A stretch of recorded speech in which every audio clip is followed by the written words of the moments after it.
In 1993, she ruled the airwaves, a fearless dancehall queen whose voice and braids were instantly recognizable across the globe. But by 2005, that same woman was sitting in a Jamaican jail cell, accused of stealing from the very people who once looked up to her. What happened in between is a story the music industry never wanted you to hear. A story of fame, trauma, betrayal, and survival. Because behind the gold records and music videos was a secret so dark, it forced her to vanish without a trace. And at the center of it all, a recording session with a man whose name keeps showing up in some of the most disturbing allegations in modern music history. This isn't just a fall from grace, it's a cover-up. Let's uncover what really happened to Patra. Before Nicki Minaj, before Cardi B, before Megan Thee Stallion, there was Patra. Born Dorothy Smith in the hills of Westmoreland, Jamaica, she rose from church choir solos to the top of the Billboard charts. With her braided crown, commanding stage presence, and unapologetic sexuality, Patra became a cultural force, the first Jamaican woman to dominate American airwaves with raw, fearless dancehall. Her debut album, Queen of the Pack, wasn't just a title, it was a prophecy. She had it all: major label backing, chart-topping hits, music videos with Tupac, and collaborations with hip-hop royalty. In the early 90s, Patra was the moment, and then she was gone. No press release, no dramatic exit, just silence. Her fans were left wondering, where did Patra go? Why did she disappear when she was still on top? And how did one of the most promising international stars end up behind bars, accused of defrauding fellow musicians out of their life savings? For years, the answer was hidden beneath rumors, speculation, and whispers in industry backrooms. But as new allegations began surfacing in recent years, tying her past collaborators to horrifying accusations of abuse, a clearer picture began to emerge. This is the real story of Patra. Not just the hits, but the hidden pain. Not just the fall, but the system that helped push her down. From platinum plaques to prison cells, and the dark secrets in between. Long before the gold records in American music videos, Dorothy Smith was just a teenage girl singing in a small church in rural Jamaica. But even then, her voice demanded attention. At just 15, she stepped onto a local Kingston stage, not as Dorothy, but as Lady Patra, a name inspired by Cleopatra, chosen to reflect the power and poise she intended to bring into a male-dominated genre. In a music scene ruled by men like Shabba Ranks and Buju Banton, Patra carved out space for herself using pure force of presence. With razor-sharp lyrics, provocative outfits, and a swagger that defied expectations, she quickly became one of the island's most talked-about performers. And it wasn't just hype. Her command of the stage was undeniable. Everything changed. In 1992, when she performed at the Sting Festival, one of Jamaica's most legendary music events, Epic Records executives were watching from the VIP section that night. They weren't looking for the next big thing, but they found her anyway. Patra didn't just perform. She dominated. Within weeks, she had a major recording contract and a one-way ticket to New York. In 1993, Queen of the Pack exploded onto American radio. Her singles Think About It and Worker Man climbed the charts fast, with Worker Man cracking the top 20 on R&B and hitting #1 on the dance charts. Then came Romantic Call, her smash hit with rapper Yo-Yo, a song that went viral before viral even existed. The music video featured none other than Tupac Shakur, cementing her as a serious player in both hip-hop and reggae. By 1995, Patra was riding high. Her success had made her a household name not just in Jamaica, but across the U.S. dancehall and R&B scenes. So when Aaron Hall's team reached out for a feature on his new project, it felt like the next natural step. Hall wasn't just any R&B artist. He was the voice behind Guy, the kings of New Jack Swing, hits like I Like and Groove. Me had made him an icon in his own right. Working with Hall could have opened even more doors for Patra, perhaps a crossover into mainstream R&B stardom. But what was presented as a professional opportunity quickly took a turn that would leave lasting scars. The session was scheduled at a private studio in New Jersey. At first, everything seemed normal. Hall was charming, maybe too charming. He complimented her talent, called her queen, touched her arm a little too long, helped adjust her microphone when the engineer suddenly stepped out and didn't come back for a long time. From the moment she walked into that studio, something felt wrong. There are no official records of what happened inside that room. Patra never filed charges. She never gave an interview. But what has circulated for years in industry circles and in quiet corners of online forums like Lipstick Alley tells a far more disturbing story. Some say Aaron Hall took advantage of her. Others say she was never the same after that. What we do know is this. When Patra walked out of that studio, something fundamental had shifted. Yes, the track was completed. Scent of Attraction was released. It even charted, peaking at number 82 on the Billboard Hot 100. Photos of Patra and Hall together circulated during press appearances. She smiled for the cameras, promoted the single, played the part. But behind that public image, something had broken. In the months that followed, Patra, the same artist who once commanded arenas with her magnetic presence, started pulling back. Her interviews became shorter, her public appearances less frequent. She started turning down gigs. Something in her eyes changed, from fierce and bold to distant, almost guarded. And while fans noticed the shift, no one could explain it. Not officially. But the whispers had already begun. That session with Hall wasn't just another song. It was a moment of trauma, a turning point. And for Patra, it marked the beginning of a disappearance no one saw coming.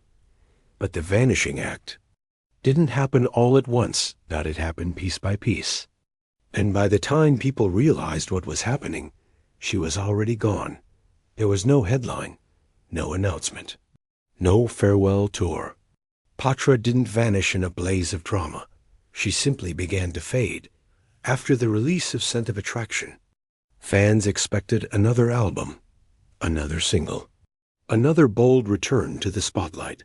But what they got instead was silence. Her third album, The Great Escape, dropped in 2003, 8 years after her second, and barely registered. No major promotion, no big tour, just a quiet release that came and went like a whisper.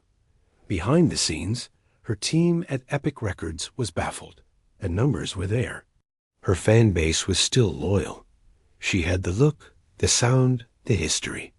So, why was she pulling away? She stopped showing up to scheduled performances. Studio sessions were canceled at the last minute. Promoters were left waiting. And when Patra did agree to rare interviews, her answers were vague, disconnected, as if she wasn't really present. Friends noticed the difference too. The confident, assertive woman who once strutted into rooms with her head high and her braids swinging now walked with her eyes down, scanning her surroundings like someone who expected danger. She avoided industry parties. When she did attend, she kept to. The walls stayed silent and left early. Something had stolen her fire, and no one was saying what. And yet, despite the red flags, the industry moved on, as it always does. There was no intervention, no support, just fading interest. Patra's label quietly let her contract expire. Her management stopped calling.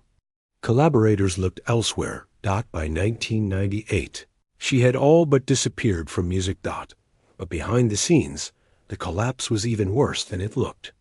Her platinum hits had earned millions, but Patra was broke.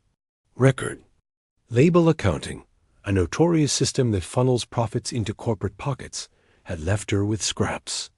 Legal battles over royalties and publishing rights drained what little she had left. Meanwhile, back in Jamaica, her family depended on her. They believed the star they saw on TV was still living a wealthy, glamorous life. But the truth was much darker. By the early 2000s, Patra was spiraling. She tried rebuilding, opening a small restaurant, exploring a return to school. But the money wasn't enough. She had gone from headlining tours to wondering how she'd afford groceries. And the weight of that fall, from queen of the pack to financial ruin, pushed her to a desperate breaking point. A point that would soon lead her from silence to scandal.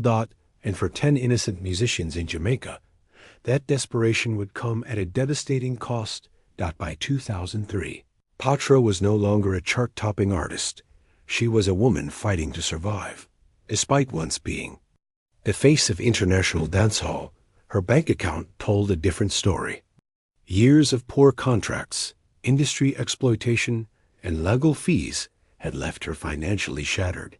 The flashy lifestyle the world once envied was gone. And with no new music, no label, and no royalties flowing in, Patra was cornered. But in Jamaica, she was still a legend. Young, struggling musicians idolized her. To them, Patra wasn't just a fallen star. She was proof that escaping the island and breaking into the international scene was possible. And when she spoke, they listened. That's what made the next chapter so devastating. In October 2003, Patra began meeting with several aspiring artists in Montego Bay. She told them she still had powerful connections in the U.S. and the U.K. People who owed her favors. For the right price, she said, she could help them get visas, social security cards, and access to music opportunities abroad. It sounded like a dream. For these artists, many of them living paycheck to paycheck, this was the chance they'd been praying for. Over the course of 13 months, 10 musicians handed over their life savings to Patra, a total of 1.38 million Jamaican dollars. Some borrowed money from relatives. Others gave up rent and food money, trusting the woman whose voice had once filled stadiums. They were instructed to leave envelopes of cash at the security desk of her Bogue Village residence, a move that made the transactions feel organized, even official. But the documents never came. Week after week, Patra offered explanations. Delays at the embassy, paperwork issues, promises that everything was almost ready. She played the part of a helpful mentor flawlessly, until one by one, the victims realized they'd been deceived. The cash was gone, the promises were empty, and the trust they placed in their hero had been betrayed. In April 2005, Patra was arrested on fraud charges. The headlines were brutal. Queen of the pack, busted in million-dollar scale. Her bail was set at $500,000 Jamaican, a staggering fall for someone who had once walked red carpets and shared stages with hip-hop royalty. But what shocked many was what came next. During court proceedings, one victim testified that he had received anonymous death threats, calls warning him to stay quiet and drop the charges. The case wasn't just a matter of financial fraud. There were shadows around it. And suddenly, people began to wonder just how deep Patra's desperation and her connections really ran. The woman who had once broken barriers for Caribbean women in music was now being portrayed as a manipulative con artist. But those who looked closer saw something else entirely. A former superstar backed into a corner by an industry that had used her up and discarded her. Still, the law didn't care about that nuance. To the public, Patra was no longer a trailblazer. She was a headline, a fallen icon. And for many, her story ended there. But there was a deeper layer to this downfall. Because if you trace the timeline back far enough, the moment everything began to unravel, the first crack in her armor started not in Jamaica, but in a private studio in New Jersey. And the man on the other side of that studio glass? Erin Hall. As Patra sat in a Jamaican courtroom in 2005, her career in shambles and her reputation scorched, Erin Hall was living comfortably in New Jersey. He hadn't released a major hit in years, but his name still carried weight in R&B circles. His smooth voice, New Jack Swing legacy, and ties to some of music's most powerful players kept him insulated from scrutiny. But behind the polished image was a history of behavior so disturbing, it made Patra's disappearance feel less like a mystery and more like a silent cry for help. In 1994, a 16-year-old named Gloria Velez met Hall at a nightclub in Miami. She was a rising video vixen. He was a 30-year-old star with money, influence, and access. According to Gloria, and even Hall himself in later interviews, the relationship turned physical immediately. Hall would later call her a puppy when he found out her real age. But he didn't end the relationship. Instead, he flew her around the world, took her to Jamaica, and got her pregnant before she turned 17. Years later, Hall would appear on Vlad TV, laughing while describing how he grabbed her hand, took her upstairs, and had his way. The casual way he recounted the encounter was chilling. The internet erupted. Gloria fired back with a diss track, calling him a predator. She posted photos of bruises she claimed he left on her body. She called him a deadbeat father who abandoned their son.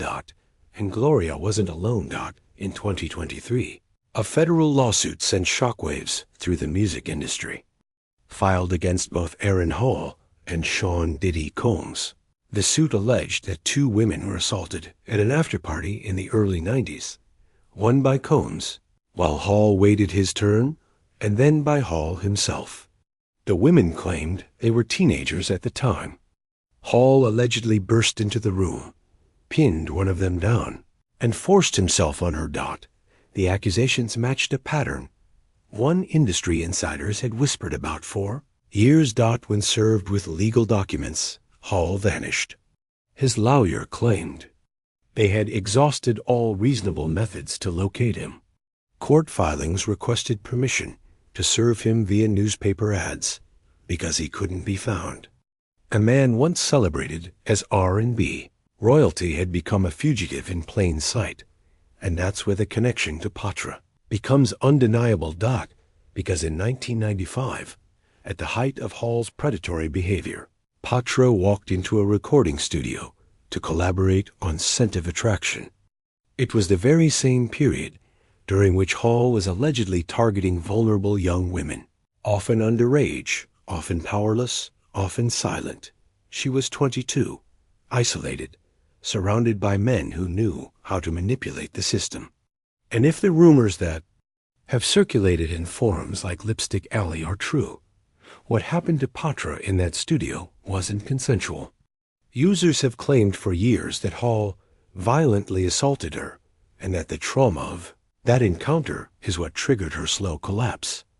While none of these claims have been officially confirmed by Patra, her career trajectory lines up chillingly with Hall's alleged history. After that collaboration, she changed. She pulled back. Her spark dimmed. Her performances became more infrequent. Her public persona more guarded. Industry insiders noticed. They said nothing, because in the 1990s, the rules were different, especially for women. Female artists who spoke out were labeled difficult.